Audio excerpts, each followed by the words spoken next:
కోరుట్ల నియోజకవర్గం మల్లాపూర్ మండల కేంద్రంలో నిర్వహించిన పత్రికా సమావేశం బీసీ జనసభ అధ్యక్షుడు డి రాజారాం యాదవ్ పాల్గొని విలేకరులతో మాట్లాడారు. బీసీలను రాజకీయంగా అణగదొక్కే కుట్రతోనే బీసీలపై అక్రమ కేసులు, బీసీల జోలికి వస్తే ఊరుకోము, జలపతి రెడ్డి ఖబర్దార్, అక్రమ కేసులను వెంటనే ఎత్తివేయాలి, లేకపోతే చెలో మల్లాపూర్ కార్యక్రమాన్ని నిర్వహిస్తాం. రాజారాం యాదవ్ రాజకీయ కక్షతోనే బీసీ యువకుల మీద అక్రమ కేసులు బనాయిస్తున్నారని, ఇది కేవలం బీసీలను రాజకీయంగా అణగదొక్కే కుట్ర కాంగ్రెస్ పార్టీ చేస్తుందని బీసీ జనసభ అధ్యక్షుడు రాజారాం యాదవ్ విమర్శించారు. ఇవాళ కోరుట్ల నియోజకవర్గంలోని మల్లాపూర్ మండల కేంద్రంలో ఈ రోజు ఉదయం జరిగిన విలేకరుల సమావేశంలో మాట్లాడారు.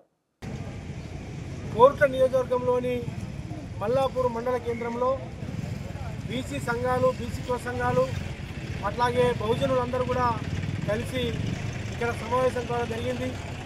మరీ ముఖ్యంగా అధికార పార్టీకి చెందినటువంటి కాంగ్రెస్ పార్టీ నాయకులు ఎల్లాల జలపతి రెడ్డి, ఈయన ఊసరవెల్లిలాగా ఎవరు అధికారంలో ఉంటే వాళ్ళ పక్కన చేరుతాడు, ఎవరు అధికారంలో ఉంటే వాళ్ళ పక్కన చేరి ఆయన ఆధిపత్యం కోసము బలహీన వర్గాలను ఎంచుకొని బలహీన వర్గాల మధ్య, బలహీన కులాల మధ్య, ఎస్సీ ఎస్టీ బీసీల మధ్య మరి వైరాన్ని పెంచుతూ, పుట్టడలు పెంచుతూ అగ్గి రాజేసి, నిప్పి పెట్టి అగ్గి రాజేసి, కిరోసిన్ పోసి అగ్గి రాజేసి ఈయన చల్లగా మంచిగా చలికాలంగా మనము తాగినట్టుగా ఆయన మంట తాగుతూ ఉంటాడు.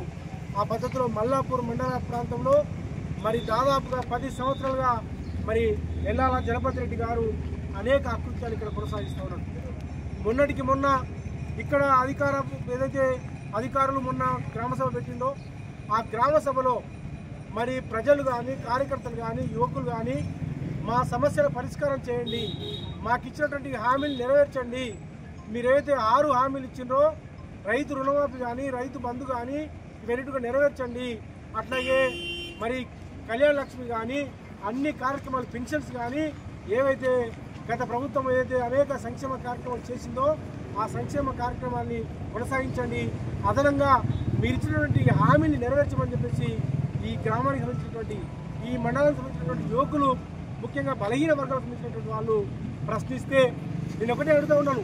ఇలా బీసీ జనసభగా మేము ఒకటే డిమాండ్ చేస్తాము. అట్లాగే గౌడ సంఘం కానీ, యాదవ సంఘం కానీ, మునుర్కాపు సంఘం కానీ, దళిత సంఘాలు కానీ అన్ని సంఘాలు ఇక్కడికి రావడం జరిగింది. మేము ఒకటే చెప్తా ఉన్నాం, మీరు రాజకీయ పరంగా ఎటువంటి వైరుధ్యాలు ఉన్నా మీరు కొట్లాడుకోండి, మీరు రాజకీయంగా తేల్చుకోండి.